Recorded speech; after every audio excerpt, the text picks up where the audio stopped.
Hi there, thanks so much for joining today. My name is Corey Halstead. I'm the co-owner at Halstead Media and Halstead Design Build Marketing.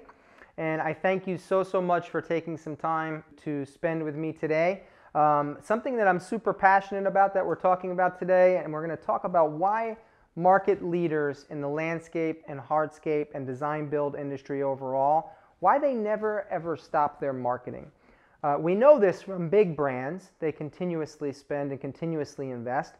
But as of late, as the industry has expanded and grown and become more mature, it's very common to find this in the landscape and hardscape industry as well. And it is critical to actually scaling and growing a company the correct way in that industry. So why am I here? Why am I qualified to talk about this? Why should you spend the next 25 or so minutes with me on this topic? Well, I was born into this industry. I have over 24 plus years experience actually in the landscape and design build space. So many different segments of the industry, many different roles, everything from out in the field and design sales and actually construction roles through to the product side with distribution and distributors and manufacturers. So each segment of the industry I've spent some time in, and that's what really allows us to put together a strategy and a marketing approach that actually works to drive results, right? So we do a ton of co-op marketing, meaning that we work with manufacturers, building product manufacturers, to help support marketing for their dealers and their authorized or certified contractor programs. I am a HubSpot certified inbound marketer, so meaning that the way that marketing works today is to pull folks to you rather than shout. So that's a big philosophy at Halstead, and we are certified there. Basically, though, for the last 8 years since we founded Halstead, I run it with my wife, Anna, who is the co-owner at Halstead as well. And for the last 8 years, we've driven just tons of results, actual tangible results for clients. And that is really where the proof is in the pudding, right? So currently, right now, I head up sales and marketing and educational efforts for our company. I am married, father of 3 daughters, and love to cook, travel, and pretty much a lover of everything outdoors, right? So that's me. That's who you're talking with today. That's who you're listening to. So today, let's dive in, right? Enough about me. Let's talk about this. So today's agenda is broken into basically 4 main sections that we're going to dive into, right? The mindset shift. Why? How do we have to change the way that we're thinking about marketing our landscape or design build company to match the way that is the most successful approach? Why do we need to keep marketing if we have more than enough work? Why do we need to keep marketing if I cannot take any more work, right? So that's the huge chunk of this today. So, and then once we realize and once I provide some insights on why you would want to keep marketing and hopefully convince you that that's the case, how do you respond to that high level of demand? How do you structure things? What are some changes that you can make to better do this and to better execute, right? And how do you adjust your strategy based on where you are in that process? So that's what we're talking about today, and we're going to kick off right now with the mindset shift, right? This is about having long-term vision in where you're going, because marketing is food, not medicine. This is one of the best things that I can ever say. You don't do this when there's a problem. It's about shifting your mindset from reactive marketing to proactive marketing. And that is the biggest opportunity right now within the landscape and hardscape industry and the design build overall. This yo-yo approach of marketing is stifling your growth opportunities. Because when you turn things on and turn them off, you lack stability in the company, and it really hinders your growth, right? We see this time and time again, and it used to be very common, and it still is across many companies, where you turn these things on for a couple months and then you turn them off. You run some Facebook ads over here for a month and you say it didn't work. You hire an agency to run some Google ads for 3 months and it didn't work. Well, that's because that's not how it works, right? Marketing is not something you do when you need something right away. It's about protecting your investment and growing forward. So the mindset shift is important as a foundational item for everything that we're going to talk about today. Because if we keep thinking about, I'm a seasonal business that builds 8-9 months a year, depending on where you are, and that's what I need to market for, but I have to turn it on and off, then the rest of this is really not going to be relevant, because that shift, that mindset is what makes successful companies scale. I see it time and time again after case study, right? Because the real deal is that what you're doing today is not for today. It's for tomorrow. The marketing that you're doing now is what's going to fuel your growth 6 months, 9 months, 12 months, and continued on from here. Because busy now, if you have too much work now, does not mean busy tomorrow, right? So we really need to think about what it is that will stabilize. What approach is it that will stabilize our growth, right? And that means that we need to keep marketing, right? Keep going. You can change focus, and we're going to talk about that in a little bit, but getting off of that yo-yo approach. So why do we keep marketing?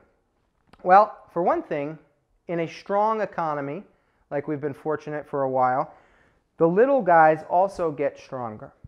So here you are, you have more than enough work, so you turned off all your marketing, because why would you do that? That's your thought. And the little guy is still being aggressive, right? So he's still out there running ads, trying to grow his company, right? Trying to get more work. So that company is having a more successful growth pattern, and here they come catching up on you, right? So you need to reinvest, keep it stable so that you keep your leadership in your market, right? And you can continue to win on your strength of your brand because you've invested in it consistently. So that little guy can't even come up, right? I can't even come up. I had a call the other day with somebody who said, I turned off my marketing because I relied, or actually, this is a different one. I had a call with somebody who said they never did marketing ever because they built their business on word of mouth referrals. Fantastic. We know that referrals are the best kind of lead coming in, right? The best warmth, the best close rate, all that stuff. But something happened. It was like he woke up overnight and the leads stopped coming in, the referrals stopped coming in, and he noticed that these other companies that were founded 12 years after his were taking all of the work, right? Who moved my cheese? So in order to do this, you need to continuously invest to keep your strength in the market. Why else should you keep marketing? Well, one important word, selectivity, right? So when we run businesses without constant marketing and constant strategy about what we're trying to do, we're running passive businesses. We're kind of getting pushed around by what's coming in to the company and what's not, right? But when you keep marketing, you gain this amazing thing, which is selectivity. That is the goal. The goal is to be able to prune less ideal clients to make room for better ones, whether that's on the maintenance side, where you're getting rid of all those one-off maintenance accounts that don't really purchase extra add-ons and replacing them with more concierge-type packages where they're getting enhancement plannings and plant and healthcare, all of that stuff, or whether it's on the design-build side, where you're no longer taking one-off small projects that you really don't want anymore, but now you're taking perfect, ideal projects, right? The ones that you're set up for, the ones that your brand is geared in on, and the person that you want to work with, right? So more ideal clients means more ideal referrals, right? So referrals are great if those referrals are exactly the kind of work you want to do. But the way that businesses scale in the landscape and design build industry isn't that way, right? Because you do a job and then you get a referral, chances are the referral came from somebody that's in the same network of people, or it's going to be a similar style of job. But if you want to control the work that you're doing and really understand who you're going after and how you're going to get them to trust you to do a bigger job perhaps, well, then you need to take control of that through marketing. You can also build exclusivity and urgency. Something that I hear sometimes, I used to hear it more, but I still hear it now, is, well, I don't want to get a bad reputation for being the company that has active marketing and then is turning people away. I say, yeah, you do. Yeah, absolutely do, because that's the goal, right? You can turn away people that you don't want. Guess what that makes them do? It makes them want you more. It doesn't say, why would they do that? They don't have any time for anybody. It's basic supply and demand. They want you to work with you more. There's an exclusivity in the club, in the company that you are running, right? And it creates urgency across the board, right? A key key reason to keep marketing is that it drives your rates up and creates better margins. When you have more than enough work and you have a reputation for doing fantastic work and everybody wants in, right? Exclusivity, oh, you got to get them, they're the best, but higher rates. People are willing to pay more for a company that is in demand just like they are with a product that is in demand. What does that mean? It means you have better margins on every job that you build. I think that that's everybody's goal, because a lot of top line revenue but no bottom line profit sounds like not a lot of fun to me. So you're choosing with who you want to work with, you're demanding more, and you have exclusive control over what jobs you're taking. What does that mean? Exclusivity, strong brand, better projects means you'll attract better talent.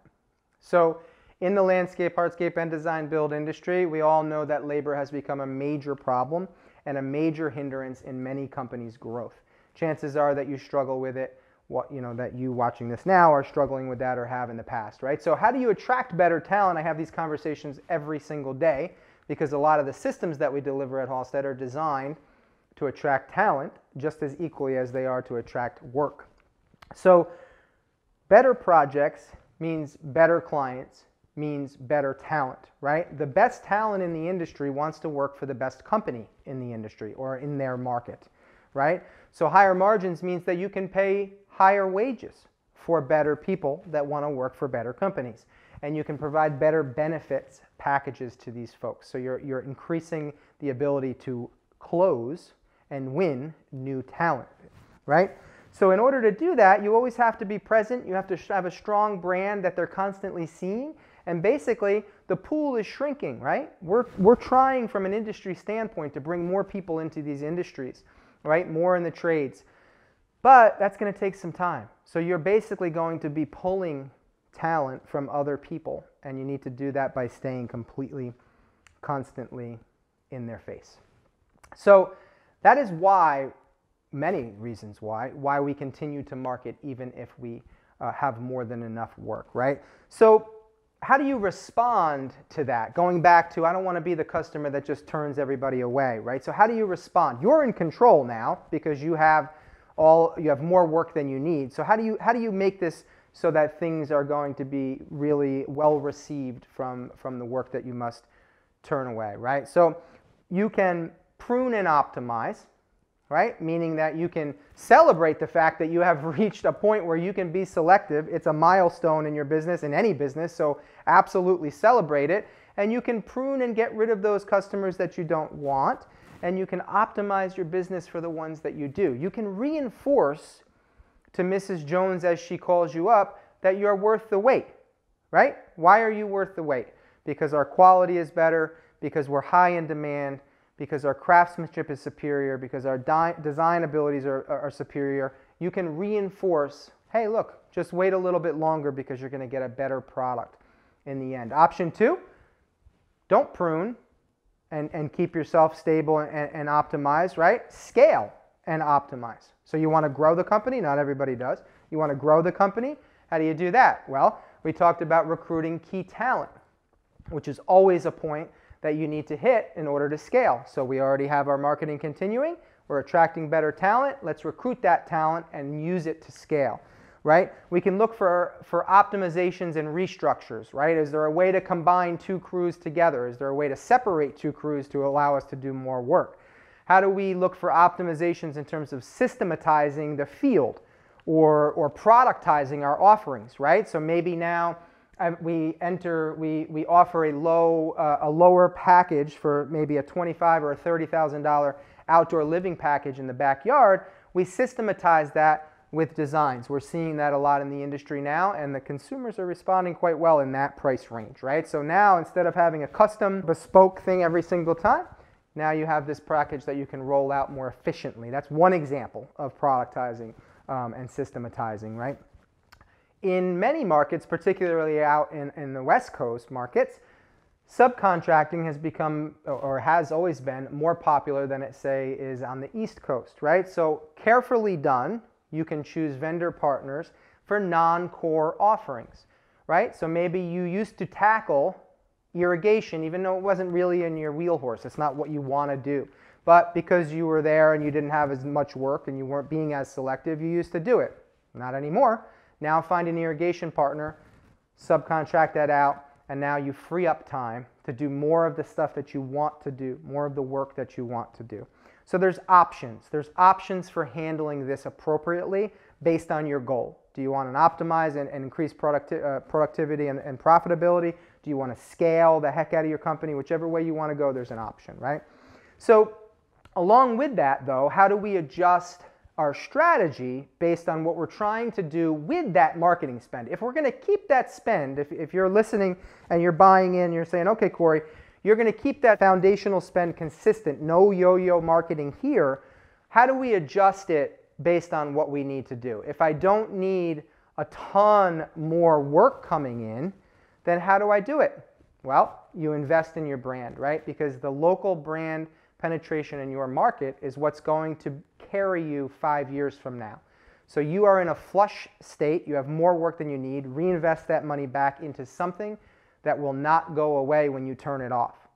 Like a Google Ads campaign, invest it back into brand, right? So timely changes in that type of approach is what's going to have a bigger impact, right? So dial in also your strategy and your process, right? So pre-qualify more as it comes in, right? Think more long-term things also, like SEO and content and video, right? So when we talk about investing in brand, if we don't need to drive a ton more work right now, well, then we can shift that foundational spend that you know is going to stay because you're not cutting it, shift it into video, shift it into photo, shift it into SEO and content. That stuff is going to power you for the next 10 years. A video that you shoot now can still sell jobs 3 years from now as long as you haven't changed the way that you're doing things. So it's a long-term investment that you have the luxury of making because you've continued to keep marketing. If you turned it off, then 6 months from now you'd need to turn it back on to get work. And then you wouldn't be able to invest in that video. You wouldn't be able to invest in that brand. So you're going to be ahead in your marketplace, right? And you can shift your focus in that marketing from that direct response, from that, okay, please call me for a job, that's called direct response marketing, to that brand equity, which is key for long-term growth and scalability. So I hope that I've convinced you, or at least given you some things to chew on, to think about what to do with that marketing budget and why it's important to keep it going. We can look to big brands, we can look to medium-sized businesses, and we don't need to predict the future. We can look to them. They keep it on because that's how you win. Landscape and design build companies that are leading in your market and the markets across the country, keep it on. So you have a choice. Keep it on, turn it off. I say keep it on. Thanks for joining today. Hope it was helpful.